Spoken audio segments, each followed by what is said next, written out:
Good evening. Welcome to the couch. My name is Pratt. Today is a Tuesday, and so obviously is a social issue lifestyle edition of the show. This evening, we are going to be talking about a topic that is dear to my heart. I mean, if you've been watching the show these past couple of years, you know that this is a topic that really, truly speaks to me in ways I don't know. I just find it, what's the right way to say this? It backs my mind, really. If something that is or can be is potentially enjoyable for two people, can be so utterly distorted, for want of a better technical expression, and made to be so for want of a better expression, despicable to one party. First of all, I wonder how anybody enjoys it, first of all. And secondly, I wonder why we are still talking about this after so many years. I can count the number of shows I have done on rape, you know, here alone at Pan-African TV, and yet we still talk about rape all the time. And so our question for this evening really is rape, and a big why, you know, with 3 question marks if that's possible. Why our criminal justice system seems not to be deterrent enough? That's the question that backs my mind privately. And so this evening I want us to have a public conversation about that. What it is, what is it in our criminal justice system? What is it, first of all? And why is it that some way, somehow, it is not deterrent enough when it comes to rape? You know, that's our question. And we are basing our conversation this evening on what happened in Nigeria very recently, where a 22-year-old student, university student, goes to a church building to go and study, and she's found dead. You know, it's alleged that she's been raped.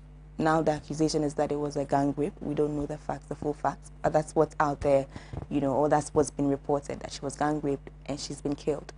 You know, and so now we are all screaming justice for Uwa. But again, only a couple of months ago, we are here discussing justice for Ruth Eshon. I don't know if you remember that as well. So we are, you know, shouting all these hashtags.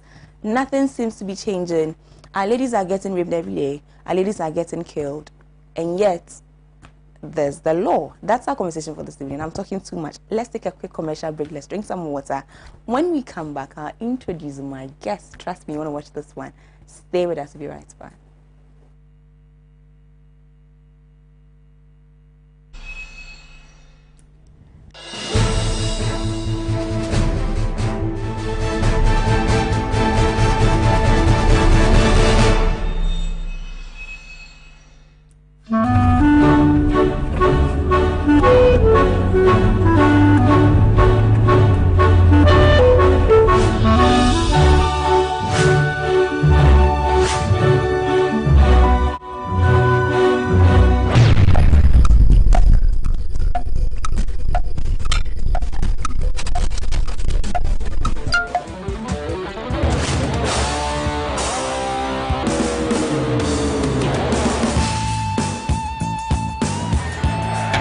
It's incredible! Bang on target!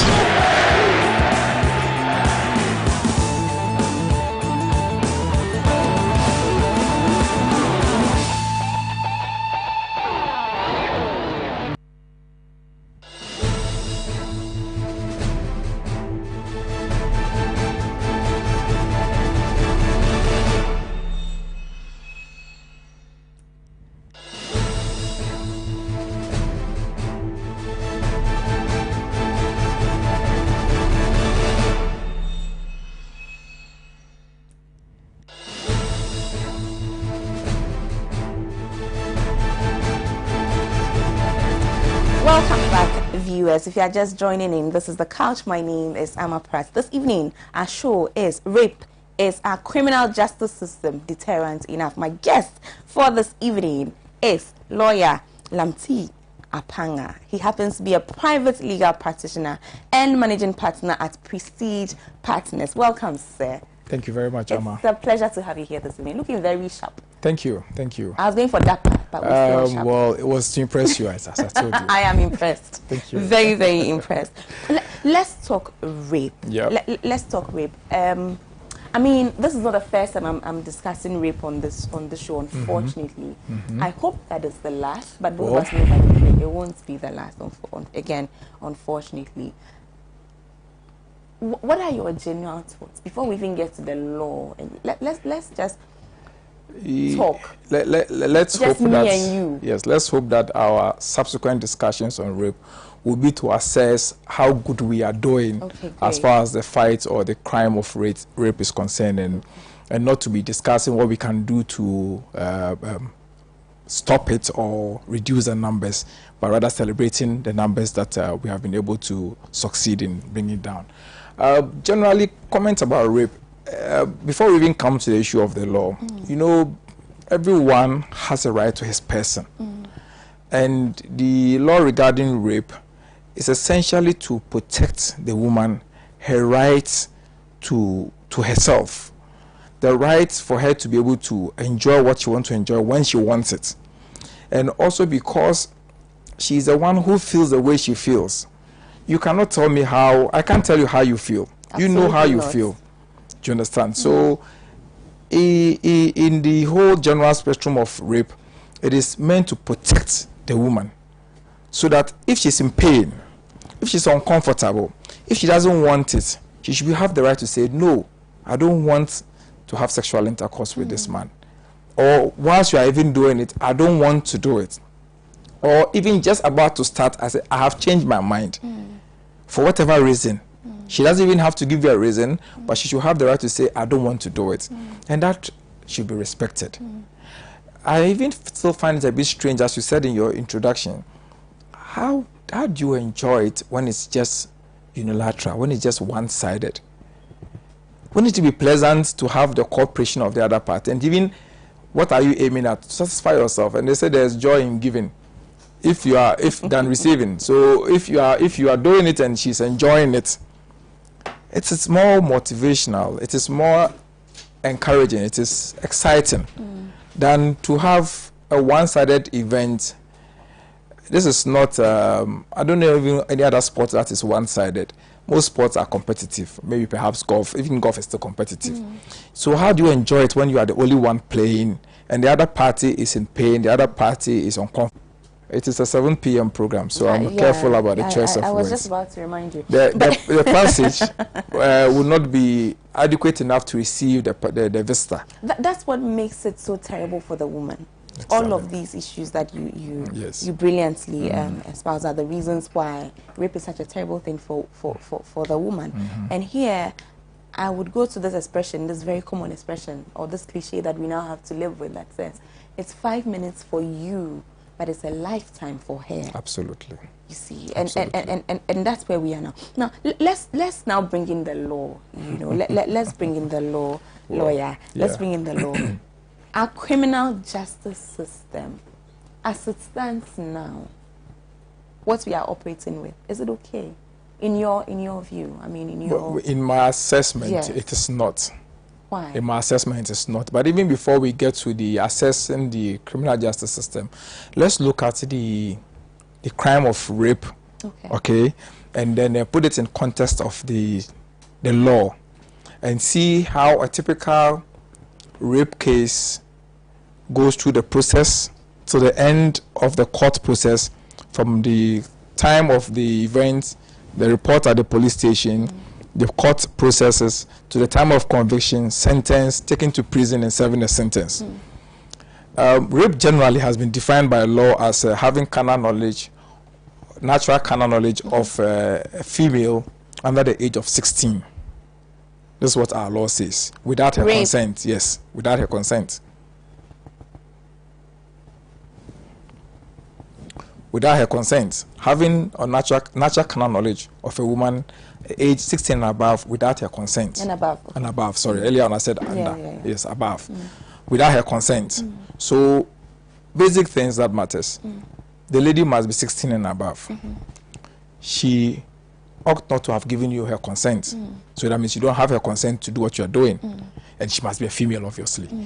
So, as far as there is some penetration of her female genitals without her consent, that amounts to rape.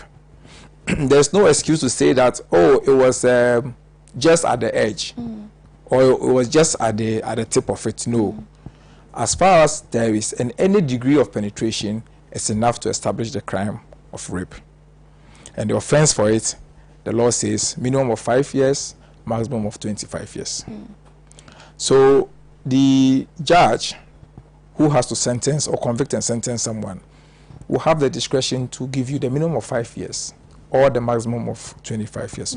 What this means is that the judge has been limited to the scope of punishment he or she can give. So 5 years to 25 years. 25 years. That's it. That's it.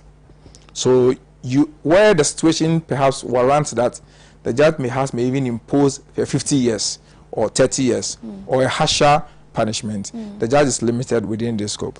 I do not know exactly what informed the decision to have it between 5 and 25 years. I may later have to find out, but I don't know what informed the decision. But that is the law. And that is the law. Now, a typical rape case, after the incident, the lady may complain, or she may go home crying, or someone might find her. A complaint is lodged at the police station. The police, in the initial stage, would, after they have taken the details and everything, will issue a medical form for the person to go to the hospital. The medical form will enable the medical officer to do an examination. That examination may be a physical examination of her body, where there are bruises or body marks or body fluid, all that is taken. They may have a lab analysis of the body fluid to help in investigations. And then the medical doctor may confirm that, yes, there's been some penetration, or there's been some, she's struggled with somebody and has suffered some bruises or something of the sort. At the police station, the victim would have to help the police to identify whoever raped her or alleged to have raped her. Either she knows the person by name or knows the person by face. So she helps the police to go find the person. And this is after she has returned the medical form. Sometimes too, depending on the time of the day, the police may immediately look for the person and arrest the person before they issue the medical report. Sorry to cut you here, but yes. My question is, are we capable, with all of these body fluids and all of these things, we are going into the CSI and all of that. Do we have the logistics, skills, everything? Because I asked you earlier before the show about DNA, and you said what we do is not DNA. We don't usually do DNAs. Yes. You said semen analysis. Mostly they'll have a semen analysis or some lab test of the body fluid to go to link it up. Are we able to concretely and scientifically say it was this man? We may perhaps be jumping the gun a bit, but we are able to an extent. Forgive me, I'm just that we don't have enough resources. Okay, we don't have enough resources. I mean, generally, we are in the third world. You should understand that this is the part of the country or the part of the world that we find ourselves. We don't have enough resources in every police station and in every hospital to be able to do this. And remember that this is a public service. The victim may not have the money to pay. Okay, so in some instances, we might be able to say it was this man. In other instances, we might not be able to say this man. Every circumstance we looked at differently. Right. See, the time of the complaint is very important. If you lodge a complaint a week after, what body fluid can be obtained from the body of the woman or the victim?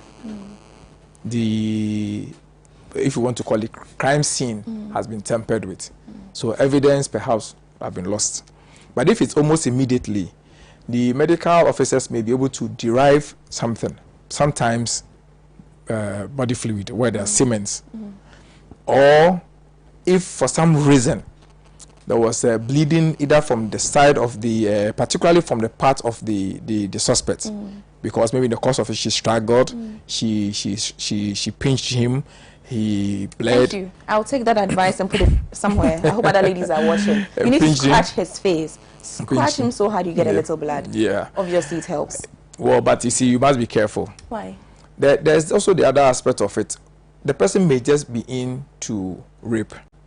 But when he suffers, I'm not saying it is right, all right? But I'm just saying that mind the amount of pain you also want to exert on the person, because mind you, he may get angry and beyond raping you may do something that would be more permanently damaging than perhaps raping you. I'm so sad hearing that right now. Like, no, listen, I'm not sad. saying that don't defend yourself, but you must choose. That's a reality, isn't it? Yes, you must choose your choice of action carefully, because your choice of action, you must also do it in a way that you can escape from further harm.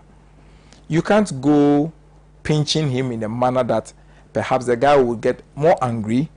What if he strangles you? Okay, you lose your life, which is worse. So it is you have to be careful. But we'll come back to the defenses and tell us some of the self-defense mechanisms. Okay, so we have a call. Just briefly, please give me 1 second.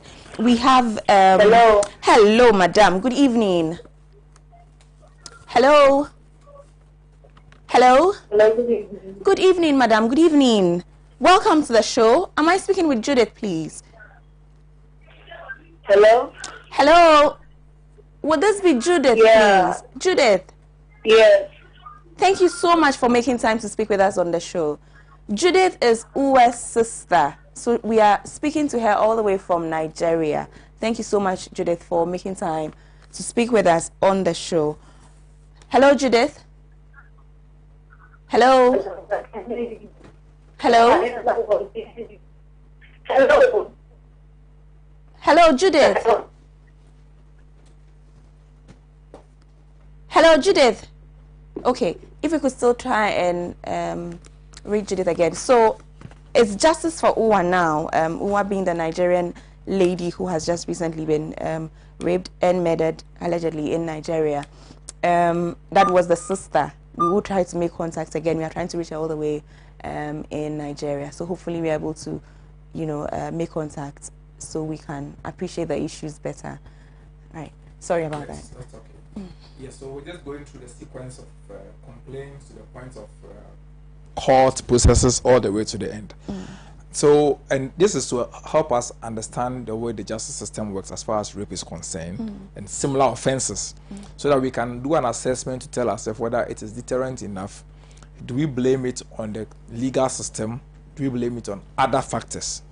Now, I was at the point where the lady goes to the police station to lodge a complaint. She's given a medical form, and depending on the circumstance and the time of the day, the victim is arrested almost immediately, or sometimes to the people in the neighborhood arrest the victim and match the victim. I think Judith is back. That's all right. Sorry. Hello, Judith. Hello. Hello. Hello. Hello, Judith. Hello. Okay, we'll keep trying. I'm so sorry about this, viewers, but we'll keep trying to reach her.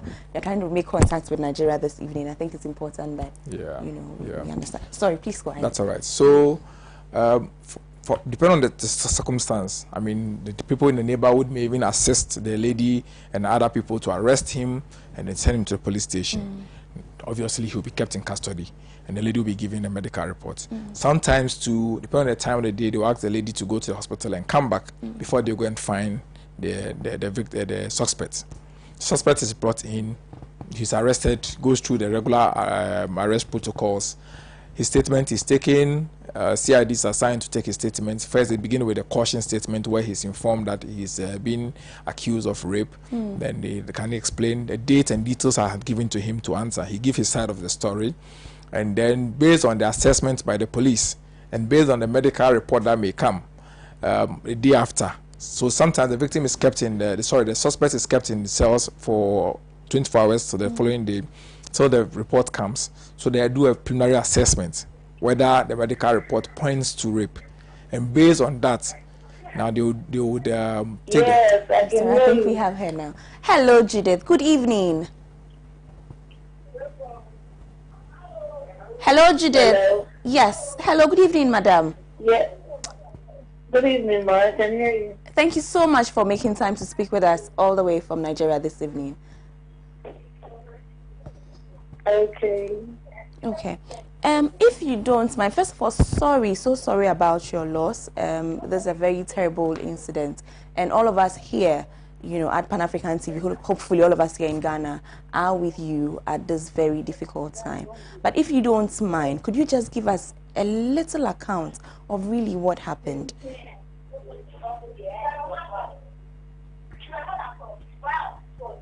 Just remember regular story. She went to church as usual to read.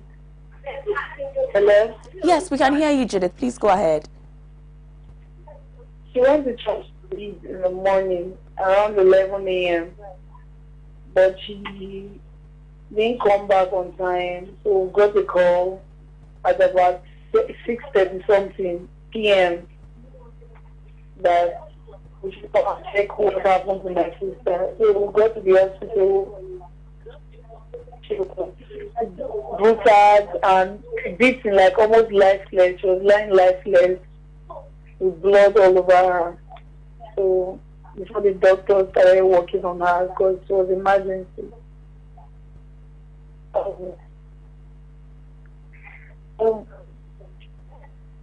Hello.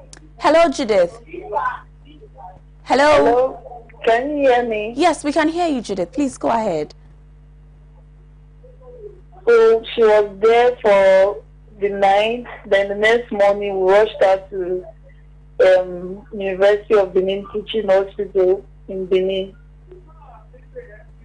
So when I got there in the morning, she was rushed to the emergency ward, started treating her, but unfortunately Saturday, 9:20 something, she died. We lost her. So sorry about that. Hello. Hello. So what's Thank been you. happening now? What's happening now with the case? With what? Hello, Judith. Yeah. Yes. Where are we now? We are reading here that currently the situation is that it's being tagged as one of a gang rape and some arrests have been made. Would that be the truth?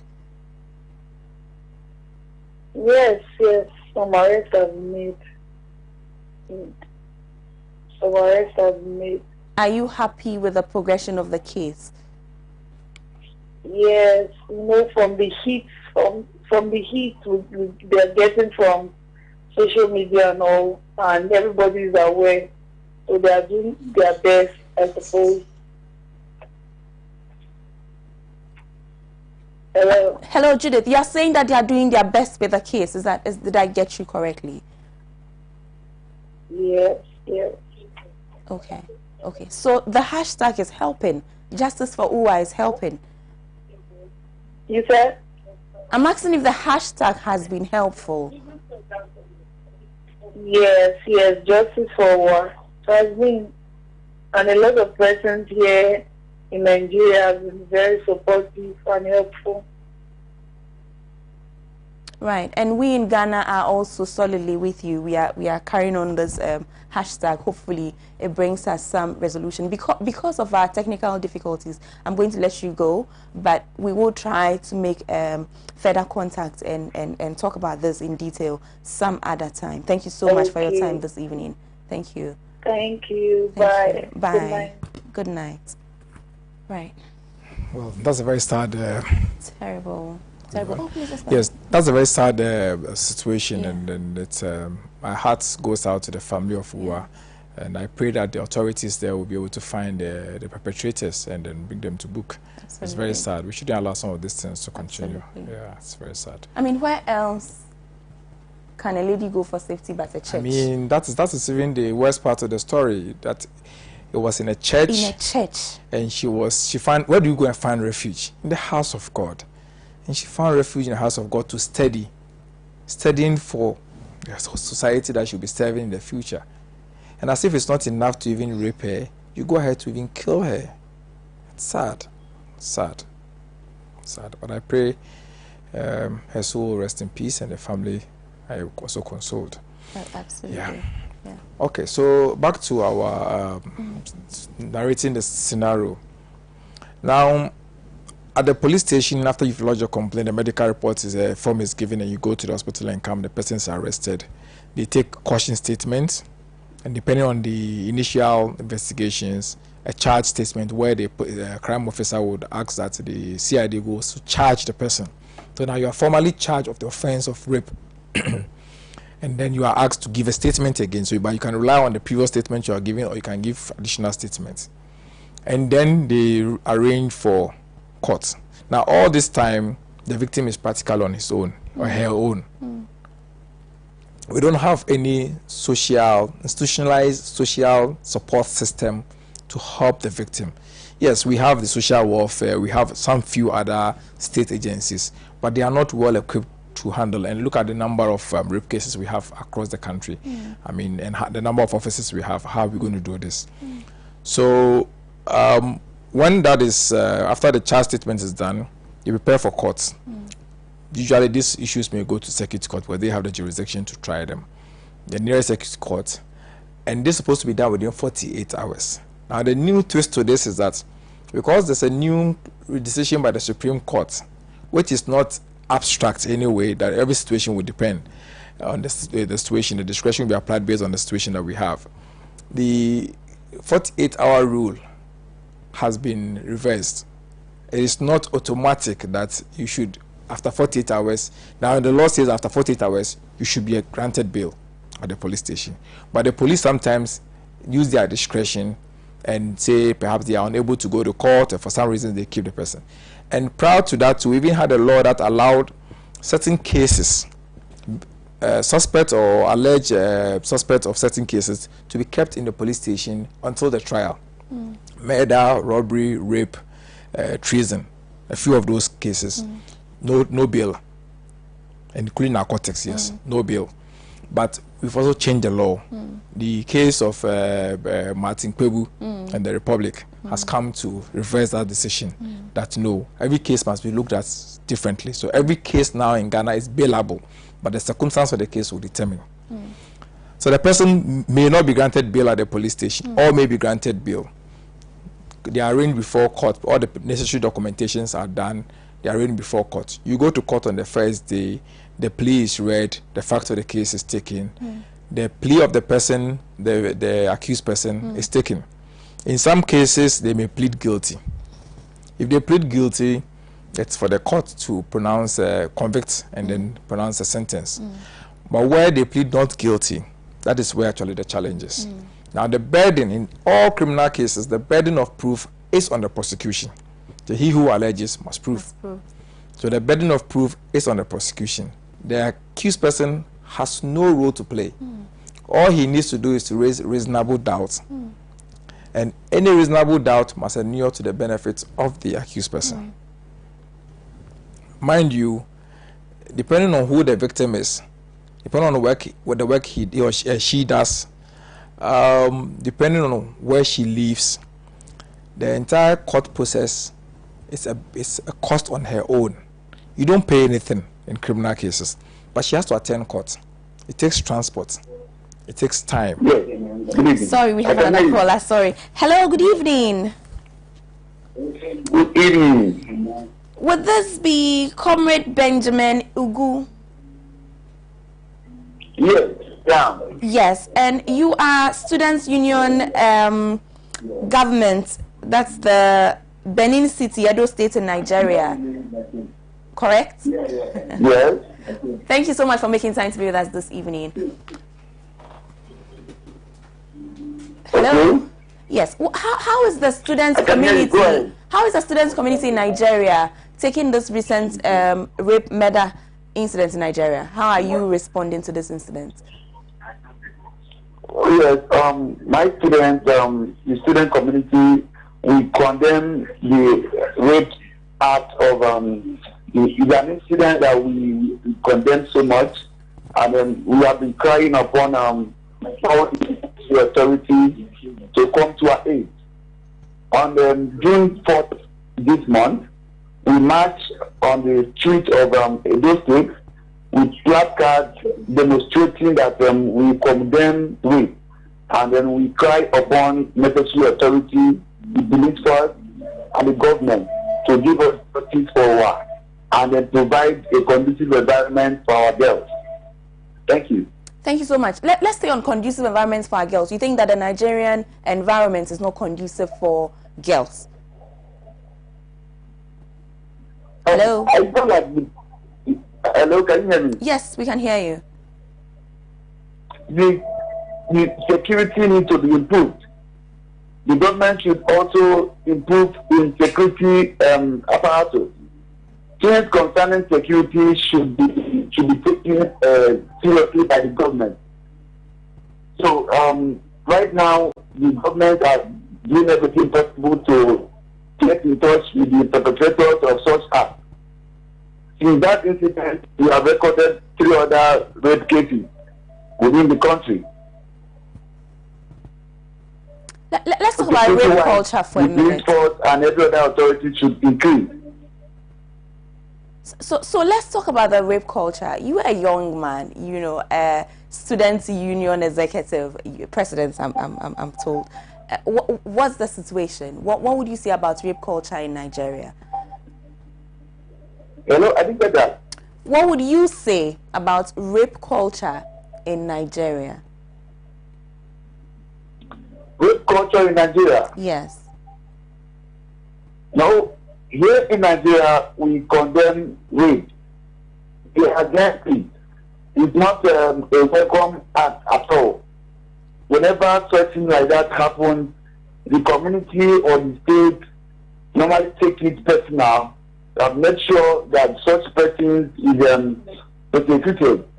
In several cases, most times before the police will come, the community must have taken jungle justice, what we call jungle justice. Maybe might have beaten the person, stoned the person, or giving the person a kind of beating that the person will not forget before the police will now take over the case.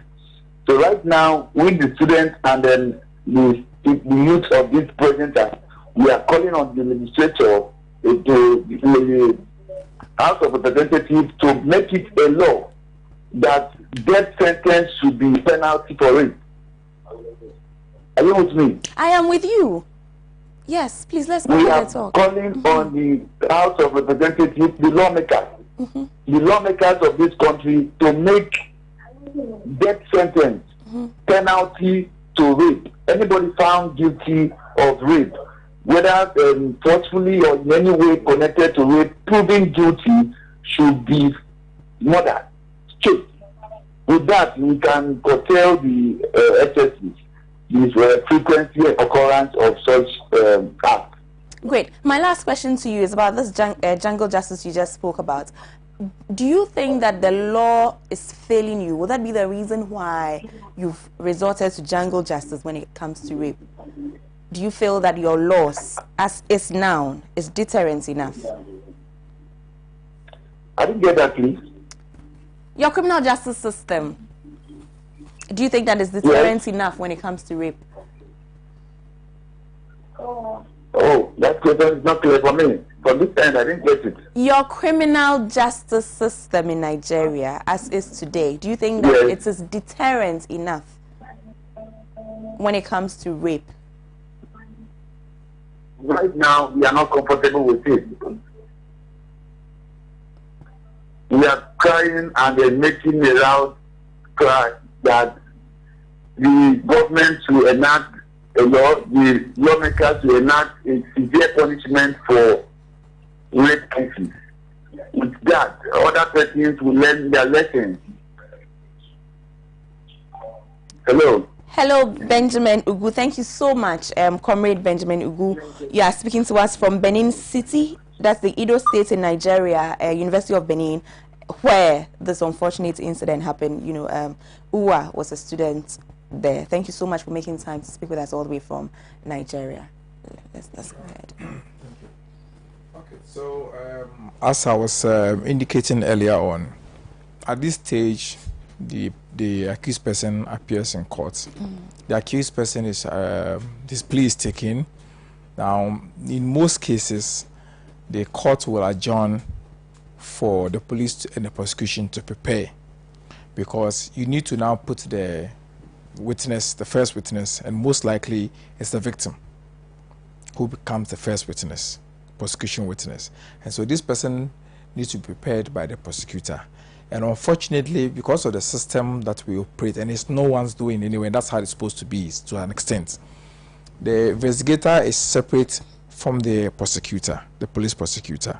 And because the Attorney General cannot be everywhere, the police are allowed to prosecute some criminal cases. Now, the prosecutor may be meeting the investigator for the first time, or maybe the second time, and is now getting to know the witness. So immediately, the trial cannot start. The prosecutor needs to ask certain questions, needs to prepare the witness.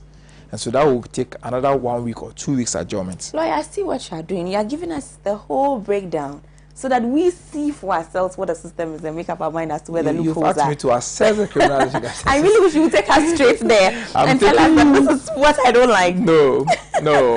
I won't do a criticism of a system without at least outlining how the system is, so that you would appreciate why I'm saying the system has failed us or has loopholes, and we need to do something. And then you would, mind you, there are others who are watching who perhaps haven't experienced the system, haven't come in contact with the system, so don't know how it is. You understand? And so I think a lot of us haven't. So when you go through this over and over, you would begin to appreciate that, oh, okay, this is what the lawyer was talking about. Oh, okay. It helps to prepare your expectations of the system, because one of the things why we think the system is not working also is that we have high expectations. We watch a lot of movies, we hear a lot of stories of stuff that goes on in the Western world, and we presume that it's almost the same in our own system. I mean, look at me, basing my whole, again, expectation on DNA, and thinking that, because, when we spoke earlier, you spoke about the fact that you can prove that, yes, there's been penetration, but you can't prove exactly who did the penetration. And in my mind, how can that be an issue? We just do a DNA test. Right? So you are right about the expectation. Yes. My expectation is that this is a no-brainer. Absolutely. So let's just do a DNA test. Exactly. No, it's him. But it is not that quick. It's not as we expected to be. There are challenges. Wow. There are real challenges. Okay. Now, this time will take 2 weeks, and before even the matter goes to court, it's taking a week already. So we're talking about 3 weeks has passed. An adjournment is made.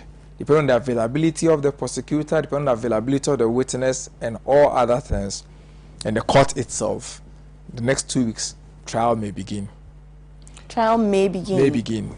And trial begins with the prosecution witness, most likely the victim, who in most cases is the star witness. The reason why they usually start with the victim is that with rape, it is a victim-related offense. In the absence of the victim, it will be difficult to prove rape.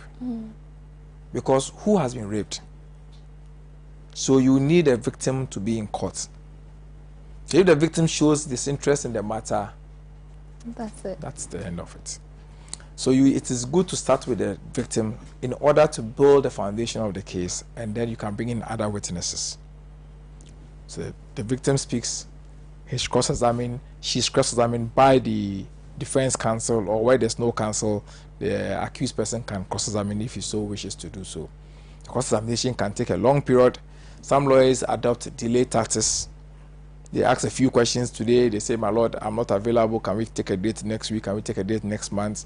Next month he's not coming. Then he sends a letter to ask for an adjournment. The court may want to grant him the adjournment.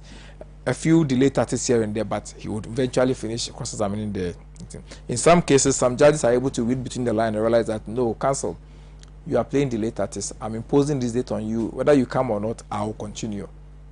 And in some cases that I have experienced, the judges will go on without you because you are informed. You need to come. You can't say you are not given the right to be heard. You are given the right to be heard. So we're done with the victim. The next witness most likely may be the medical officer who examined the victim. Come and tell the court what he or she discovered during the examination of the victim. May tender in medical reports that she wrote or he wrote during the examination of the victim. Also be subjected to cross-examination. And then in some rare occasions, the mother of the victim, the parent of the victim, who may have some knowledge or information connected to the offense. And in some cases, no one else but the prosecutor. The prosecutor will come and also tender in the statements of the accused person, any other evidence that he picked from the ground. Now, all this, mind you, there are other cases that the court is handling. So this is not the only case the court is handling. So in between these two, the judge may be going for one conference or one seminar or one workshop or the other. The police prosecutor may be called for other police duties. So, I mean, in other words, this issue could drag for how long? It could go for about a year. It could go sometimes for 2 years. It could also be in 6 months. It all depends. But sometimes the earliest you may have is about 6 months. That's the earliest. Sometimes, in some rare occasions. You see, we have inadequate resources, human and other logistic resources. The police officer who is a police prosecutor also performs other police duties.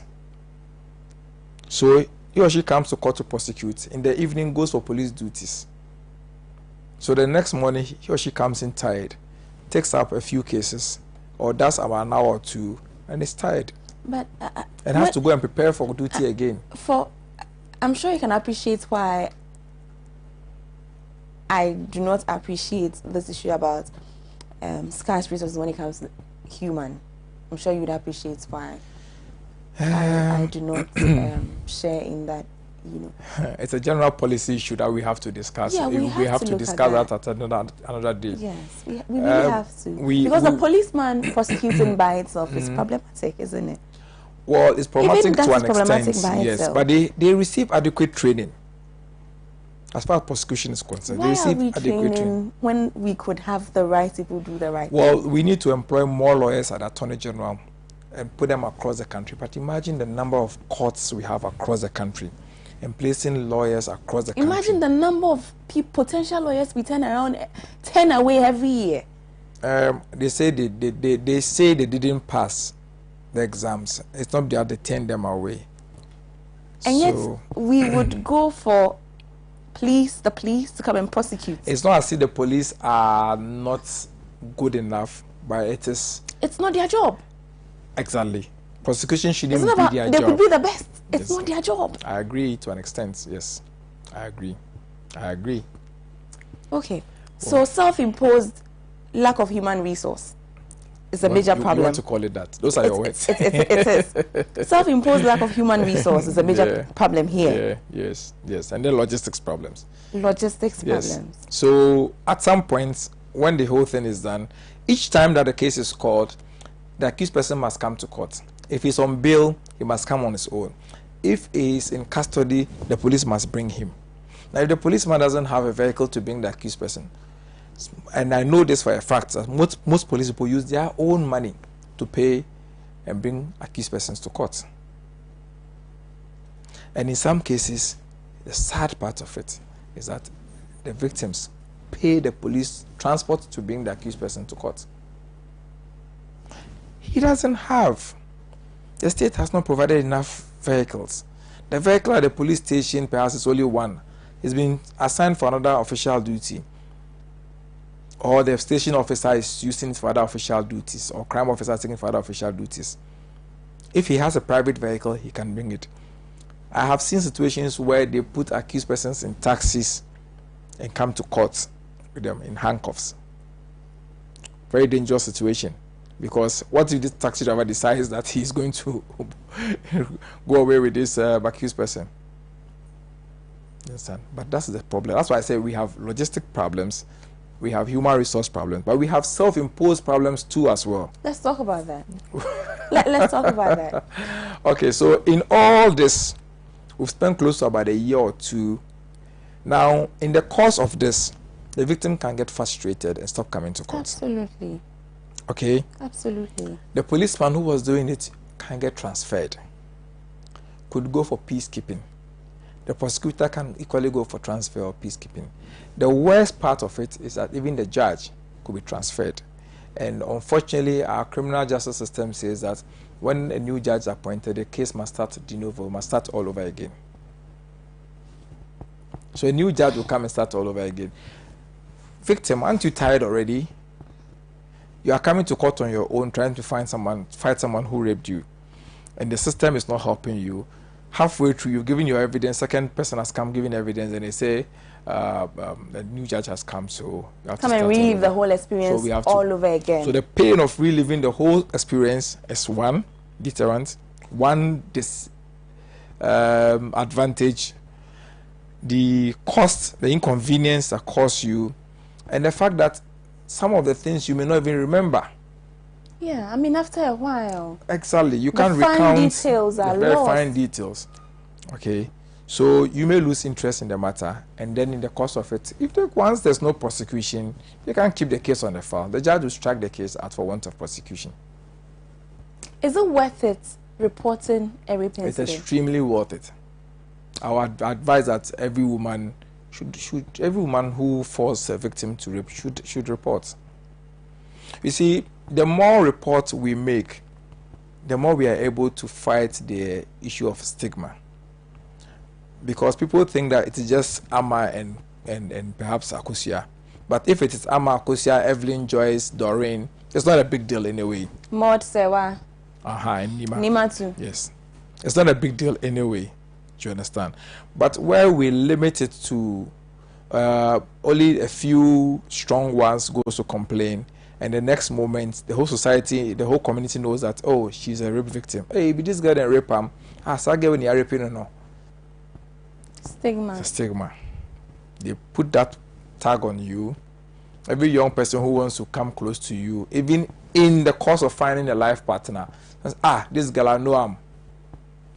4 years ago, she was raped. It creates a very bad, negative impression of the person, which is not good. But if you have a system, which shouldn't be at all, shouldn't be the case at all. It should rather be that's the guy that was accused of rape. Absolutely, and it should rather be that's the bold girl who helped us to fight that rapist. It's that man who should have a hard time finding a wife. Exactly, and it should be easy for us to celebrate her. That, listen, you are a strong woman. It's good you have helped us, because this man may go on raping other girls. So if we have found him and we've put him behind the cage, you've saved society. It should be celebrated.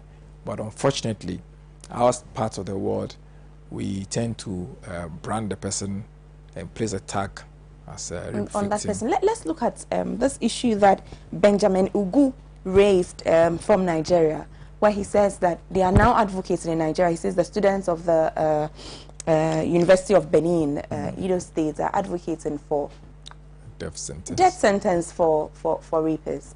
What would you say about that? You rape, you die. I have my reservations about death sentence generally. I mean, perhaps because of my orientation as a Catholic and a few things, I would not subscribe to death sentence. Maybe we can talk about life imprisonment, or perhaps extending the number of years, or opening up, instead of having a limitation of 25 years, open it up beyond 25 years, so that the judge can use her discretion, raising the minimum from 5 to perhaps 10, and then opening up the limits, so the judge can use her discretion to impose any sentence. After 100 years, for instance. If your person will live to be 100, but at least it should be harsh enough. And we're talking about the deterrent aspect of the whole justice system. Now, after this 3, 4, 2 years of staying in court, any other person who sees the accused person going, particularly on bail, going and coming, mingling with society, and he's rather seen as a hero, that, oh, they couldn't do anything to you. So how does that deter other people? But if we know for sure that this guy is really going to face the punishment, and we can see that he's suffering, it will serve as deterrent to others. But it's not the situation.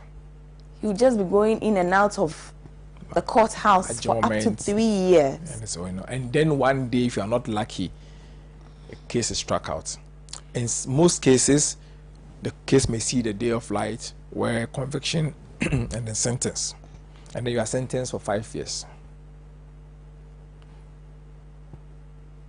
After 5 years, he's out. The law also says that in serving the sentence, the system should take note of the number of days he has spent in custody. So if he was in custody during the trial, and the trial took 1 year, he's been sentenced for 5 years.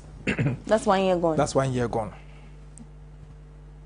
So, to an extent, he was in custody as an innocent person.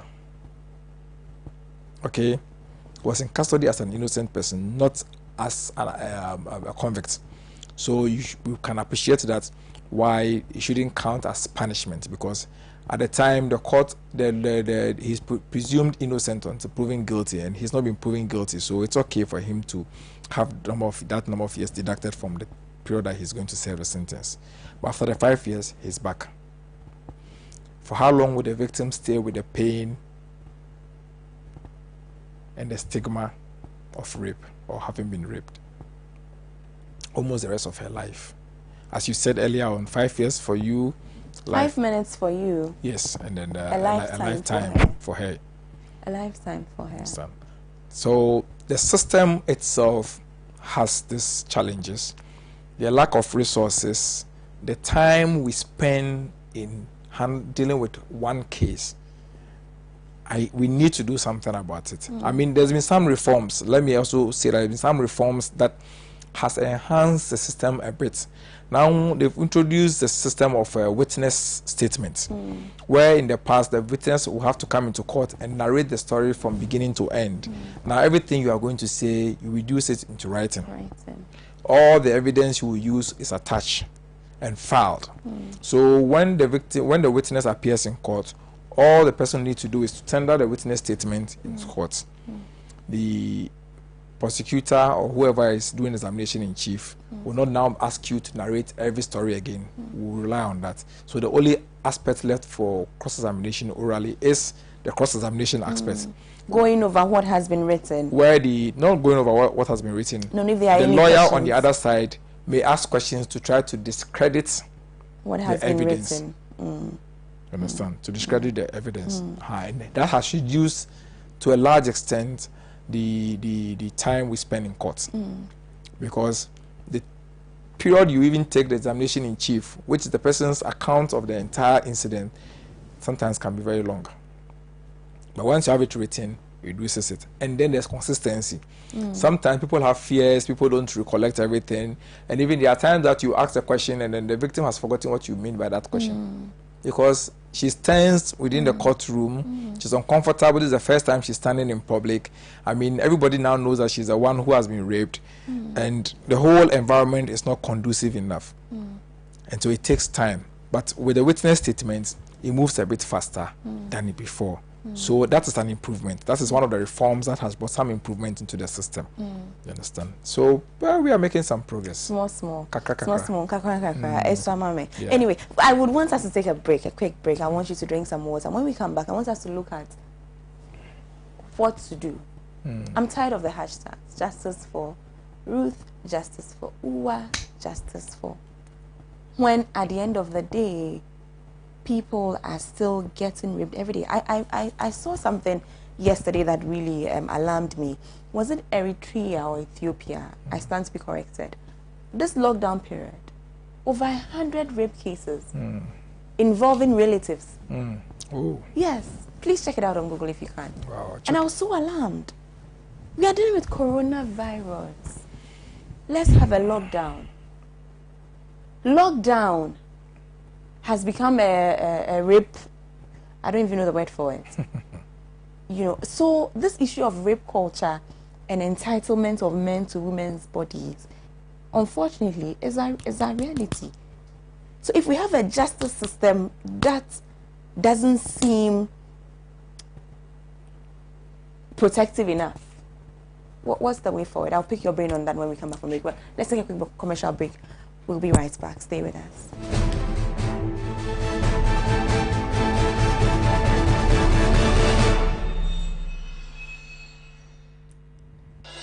African Center for Capacity Building, AFCA, organizes the following executive and advanced certificate programs like Executive Certificate in Project Management, Executive Certificate in Human Resource Management, Executive Certificate in Real Estate and Property Management, Executive Certificate in Data and Records Keeping, Executive Certificate in Monitoring and Evaluation, Executive Certificate in Logistics and Transport Management, Executive Certificate in CCTV Monitoring and Installation. AFCA, where capacity building is our priority. For registration and enquiries, please call 0244 405047, 0242 135523, We have our branches in Accra, Tamale, Kumasi, and Wa. Saturdays and weekday sessions are available. Admission is still in progress. Enroll now. Join the African professionals. AFCAP, where capacity building is our priority.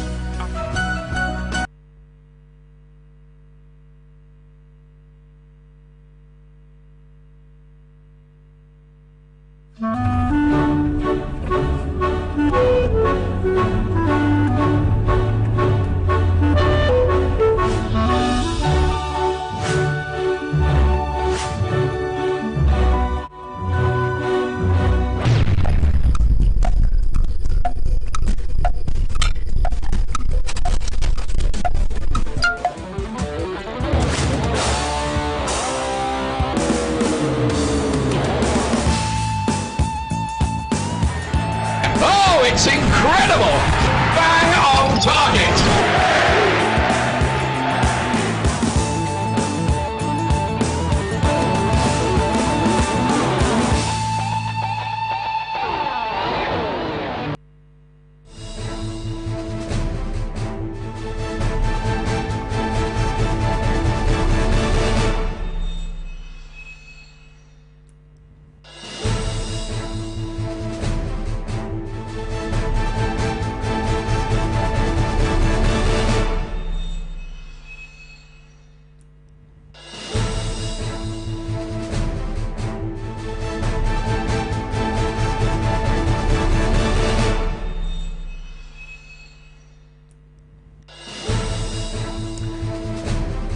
Back. If you are joining in this evening, we have been talking rape, but more importantly, we've been looking at our justice system and why, you know, our justice system somehow seems not to be deterrent enough in this issue of rape. I'd like to read a few of the messages that have come in. This one says, Lawyer Apanga has indeed displayed an in-depth knowledge about the law on rape. We have been educated a lot.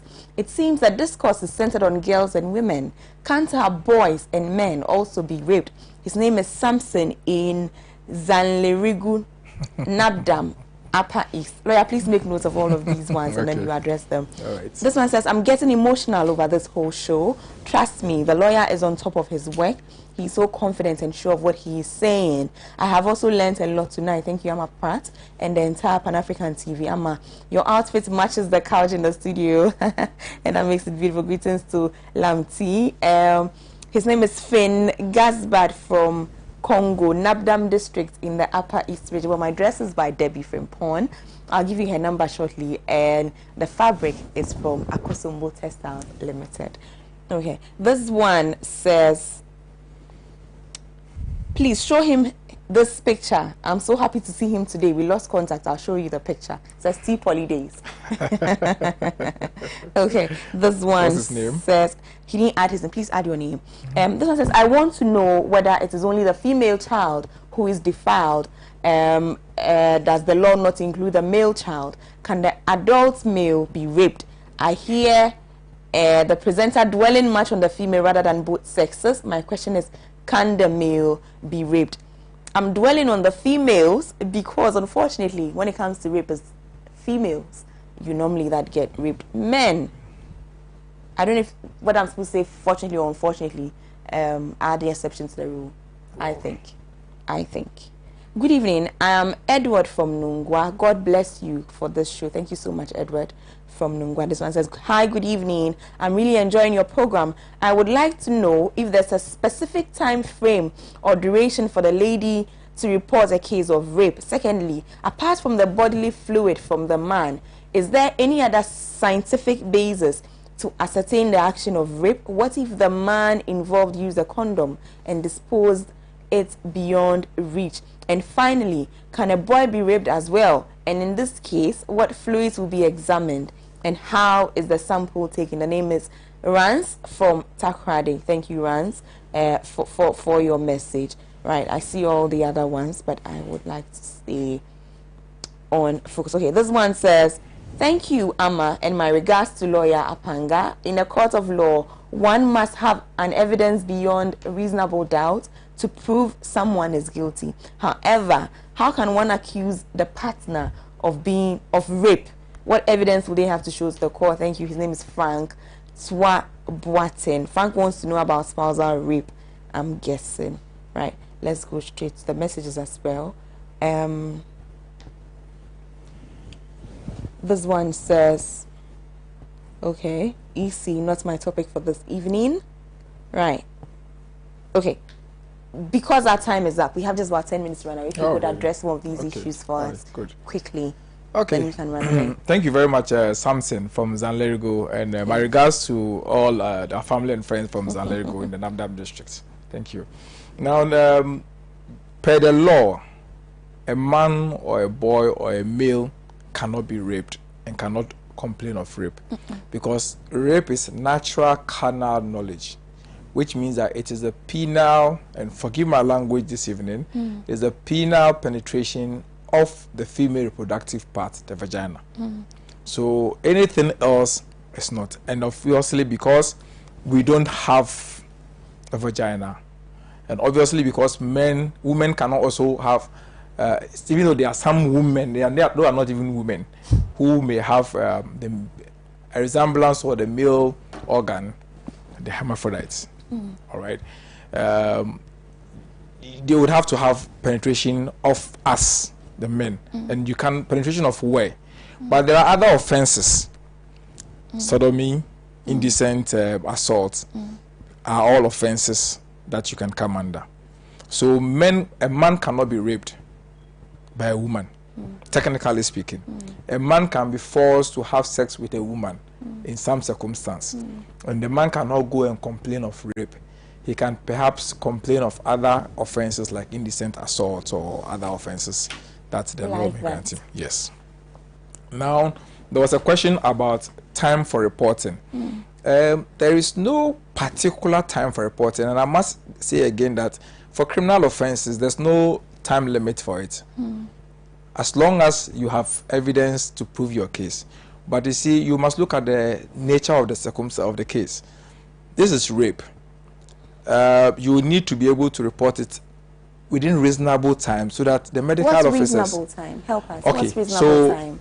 So, depending on the circumstance of the rape, you should be able to do this within 24 hours, 48 hours. Why am I saying? You need the medical report to establish that there was some penetration. And then if there are body fluid to be taken, the body fluid will be taken to be able to establish that this body fluid matches with the body fluid of the suspect or the accused person. But where you allow so much time to pass, where perhaps there was some body fluid that was deposited in the pants that has been washed, or in a bed sheet that was on the bed or on the mat that has been washed, and we cannot extract anything out of it, how would they establish it? Yes, they may be able to establish there was penetration, but we have to be able to attribute that penetration to the accused person. And where you are unable to match that, then it becomes difficult for the court to establish, or for the prosecution to establish the case of... Sorry, but yes. Is there a limit on this one too legally? Does the court have a time frame for this as well? Time frame to do what? For reporting? No. There's no such limit. So if you are a lady and think you were raped 10 years ago, you can go ahead and lodge your complaint. The problem is how you will be able to prove your case. Because proof is very important, and proof is dependent. The rule of the game is evidence. Evidence. And because of time. I mean, because of time, briefly, lawyer, what's the way forward? We would have to do a lot of things. One is to educate the girl child and women generally about their right as far as rape is concerned. Thank you. Okay, so right. Yes, right. Our right. Our right. Not and then we need to perhaps... How to keep safe. No. Thank you. Keep safe in addition to your rights. I don't like it when we talk about keep safe when it comes to rape. See, we have precautionary measures, corrective measures, and other remedies. Keeping safe is being preventive. How can I keep safe from a madman? If I should advise you only on your right after you have been raped, I haven't advised you on what to do to prevent being raped. Lawyer, my difficulty there is that by that we presume that the person who rapes is a sane, logical, rationing, decent human being. When we teach girls to be safe, it's as though we are assuming that the rapist thinks rationally and behaves according to norms and conforms. No. Our reality is that a rapist is an indecent, illogical, irrational I agree. human being who doesn't conform to any laws. I agree. So for me, this issue of teaching girls to be safe I agree, is a but you see, non-starter. Nama, you have a daughter who is 16 years. She's playing with a university student who is about 21 years, and she goes to his house to watch movies, and they go to stay so long. And it's not advisable to tell your daughter what to do to avoid a situation where she could be raped. Or you rather would prefer to tell her that when you are raped, when you are raped, come to me and I'll take you to court. I will help you. I tell my son that the fact that a girl is in your room doesn't mean that you have a right over her body. But I haven't finished. You said that I think that's where the education should go. You said we shouldn't talk about safe. I was building my point to the point that you could. You see, we make the girl the victim. It is both way. The only person perpetrating this issue is the man, the boy. It is both way. We are always tackling the victim, and we leave. Never. For me, that's what rape culture is. Never. You see, I'm advising that we raise our boys to be responsible, to be rational, and to consider the fact that you don't have right over a woman's body. You must negotiate it, you must convince her, you must be able to agree and procure her consent in order for you to enjoy and she would enjoy. Over the time, we also need to raise our boys to understand that it's not enough for you to think that you have been led to this point, so you must end it. And there's also this concept of some guys say blue balls, that you led me on, now I have blue balls, I have to finish it. It is not true. Unfortunately, I'm going to get accused by most men for having betrayed a call. But it's not like blue balls. It's actually doesn't exist. For me, I will tell you for sure that I haven't experienced it before, so I don't think it exists. But if other people think it exists, so be it. It doesn't exist.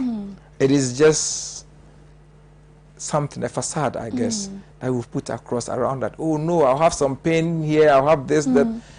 Come on, the other times that you have had extreme erection without it, so what do you do to yourself? Do you understand? Find a solution. The fact that you have that doesn't mean that you should end in someone's by force, but at all costs. No. So there's that phenomenon where some men or some male counterparts would use that as a means that, okay, get me to the end because you have taken me this far. And the whole concept of rape is to be able to protect the woman so that even at the beginning of it, she says that I won't do it again. You should stop. When you are even in there and she says that I won't do it again, you must stop. If you were up, just withdraw. If you were down, come out and go. Because anything else you do from that point is without her consent, and that is rape. That is rape. Let me read this quickly from Facebook. This one says, this is from Blaze Junior Tulu. Hi, comrade. It says, the criminal justice system does not address the tragic issue of rape. More often than not, it reinforces rape.